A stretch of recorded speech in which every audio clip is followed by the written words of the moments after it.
सिद्दीक यही कहे जो नमाजी नहीं वो मेरा नहीं, फारूक यही कहे जो नमाजी नहीं वो मेरा नहीं, उस्मान का यही फरमान जो नमाजी नहीं वो मेरा नहीं, वो अली जो है वलियों का वली, मुश्किल कुशा खैबर शिकन आफताबे विलायत की चमकती किरण, अबुल हसन इमाम अली गोया यही कह रहे हो कि जो नमाजी नहीं वो मेरा नहीं।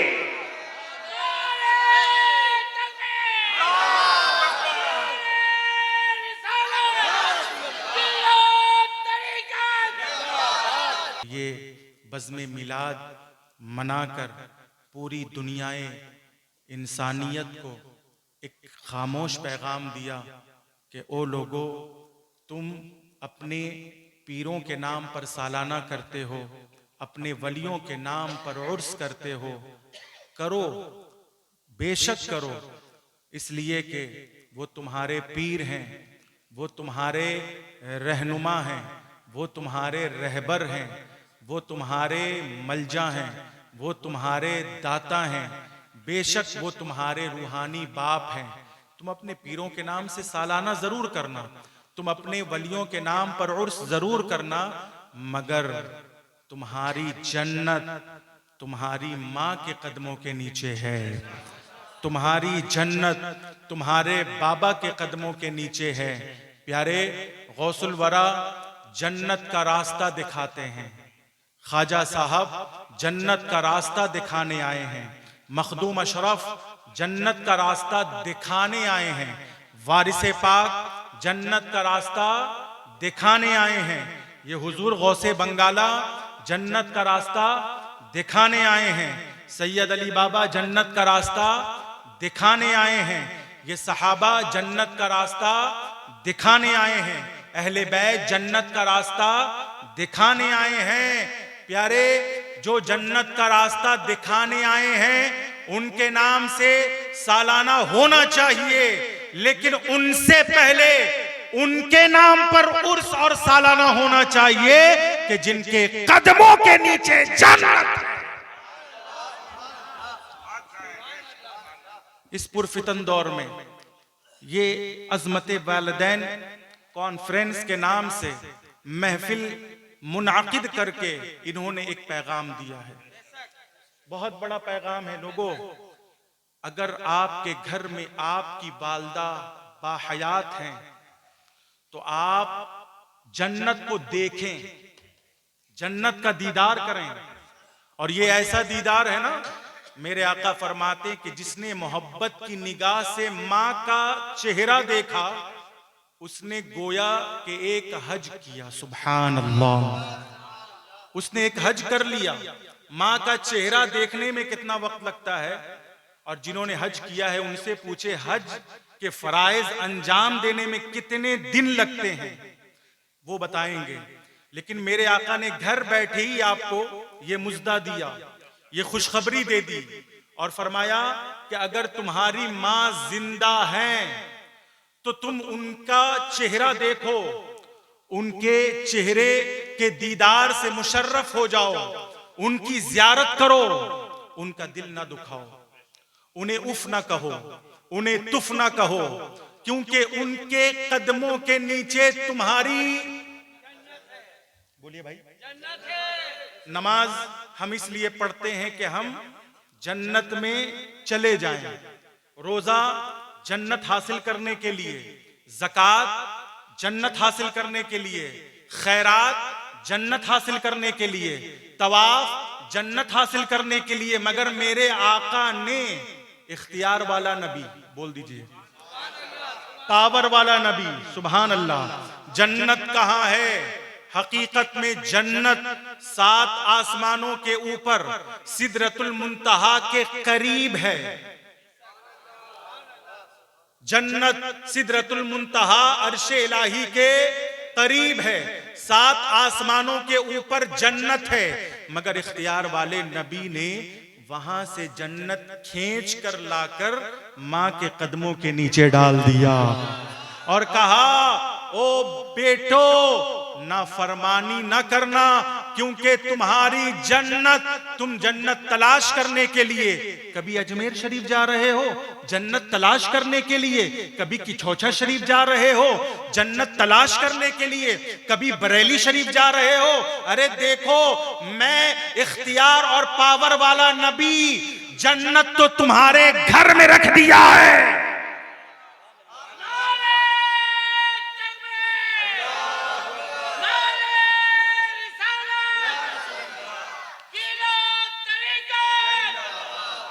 इसलिए अगर घर में जन्नत है तो पहले उस जन्नत के हुसूल की कोशिश कीजिए। नमाज बेशक पढ़ें, और नमाज पढ़ना ही चाहिए। नमाज में राहत है, नमाज में सुकून है, नमाज में चैन है। और एक बात बोल दूं, नमाज ही में हुसैन है, नमाज ही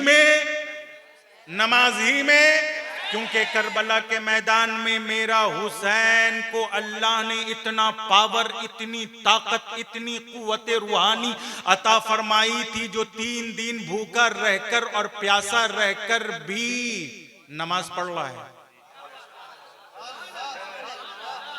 नमाज पढ़ रहा है। तो जो हुसैन इतना पावर वाला, इतना इख्तियार वाला, अगर वो चाहता तो सूरज को हुक्म देता, सूरज भी बारिश बरसा देता। वो हुसैन इतना पावर वाला, अगर वो चाहता ना अपनी जिंदगी को खत्म करना, अगर वो चाहता कि वो जो है हुसैन इब्ने अली इतना पावर वाला है, इतनी ताकत वाला है, कुव्वत रूहानी से अल्लाह ने उन्हें जो है, अल्लाह ने हुसैन इब्ने अली को कुव्वत रूहानी इस कदर अता फरमाई थी कि हुसैन इख्तियार वाला अगर चाहता तो करबला के मैदान में कहीं भी शहीद हो सकता था, कहीं भी शहीद हो सकता था। हुसैन अगर चाहता तो मदीने में भी शहीद हो सकता था, हुसैन अगर चाहता तो मदीने के रास्ते में भी शहीद हो सकता था, हुसैन अगर चाहता तो किसी महीने में शहीद हो सकता था। हुसैन का पावर देखो, हुसैन अगर चाहता ना प्यारे तो करबला के मैदान में इतना बड़ा मैदान, इतना बड़ा मैदान कि जहां 22,000 यजीदी भी कम पड़ गए हों, हुसैन अगर चाहता तो उस मैदान के किसी गोशे में भी शहीद हो सकता था। अगर हुसैन चाह लेता ना तो नहरे फुरात के किनारे भी शहीद हो सकता था। हुसैन अगर चाह लेता तो घोड़े की पुष्ट पर भी शहीद हो सकता था। हुसैन अगर चाह लेता तो खीमे हुसैनी में भी शहीद हो सकता था। लेकिन हुसैन ने शहादत की जगह को चुना। कहां चुना? बोल दो जवानों, कहा? मैंने कहा नमाज में हुसैन है, इस पर दलील दे रहा हूं मैं। नमाज में हुसैन अपनी आखिरी जिंदगी के लम्हात को गुजारना चाहा। तवज्जो, खाने पीने में नहीं, कहां बोलो? नमाज में। और हुसैन चाहता था कि हमें मौत आए तो हालत नमाज में आए, और ताकि हुसैनियों को यह पैगाम मिल जाए कि हुसैनियों तुम्हारे घर में चाहे शादी हो या मैयत हो, नमाज मत छोड़ना।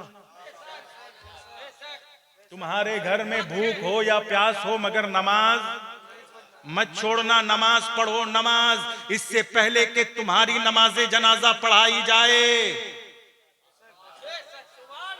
मस्जिद में आओ वक्त पर, इससे पहले कि तुम्हारा जनाजा लाया जाए।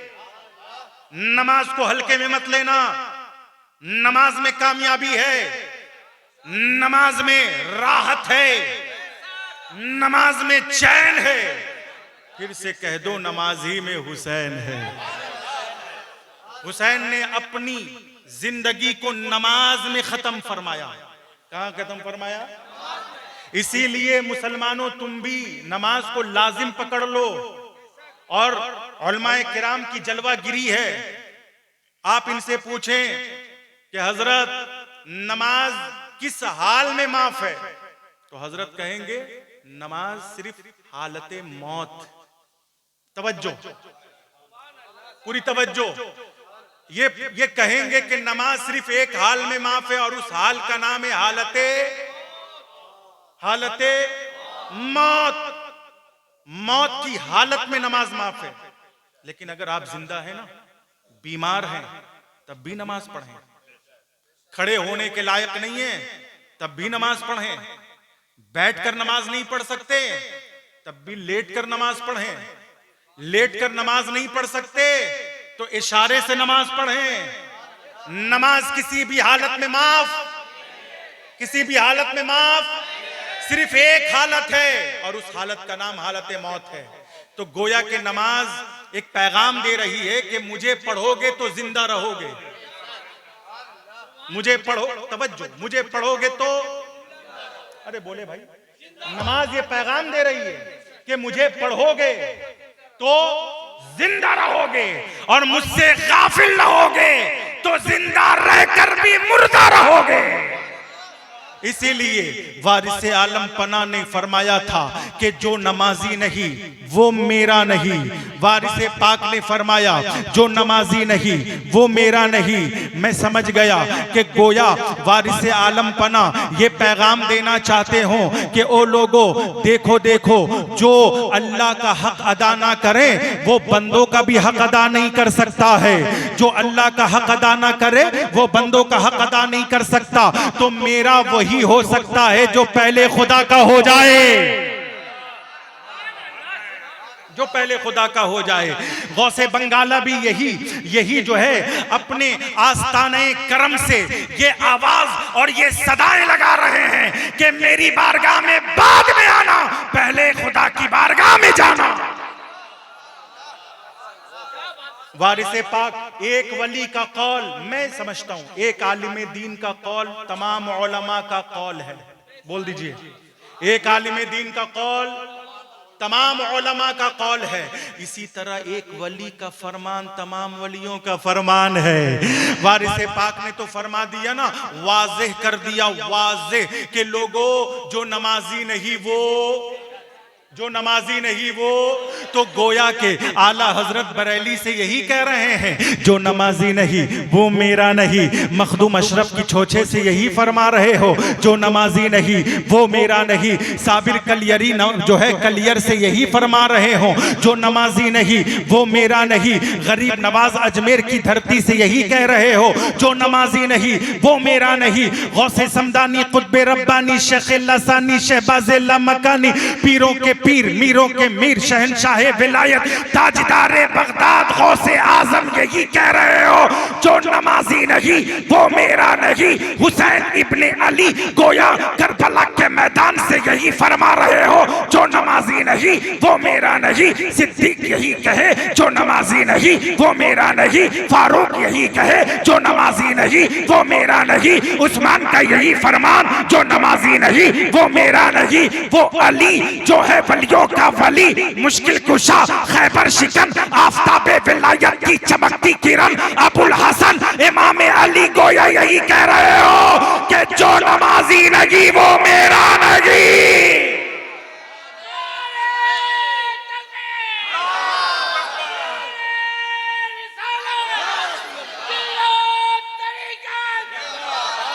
इसलिए आज इस जलसे में हर आलिम दीन यही कह रहा है जो नमाजी नहीं वो मेरा नहीं। इसलिए मैंने बहुतों को देखा है, बहुत लायक फायक हैं, इंजीनियर है, डॉक्टर है, पायलट है, साइंटिस्ट है, डेंटिस्ट है। और एक बात बता दूं, मैं अपनों को भी नहीं छोड़ता, आलिम है, फाजिल है, मुफ्ती है, अल्लामा है, दक्काक है, हक्काक है, मगर जब बात नमाज की आती है ना तो सब की हकीकत वाज़ेह हो जाती है। ये नमाज इम्तिहान है। इसलिए मेरे प्यारे, आज आप ये अहद करके यहां से उठें कि कुछ भी हो जाए हम नमाज, बोल दिए भाई, आज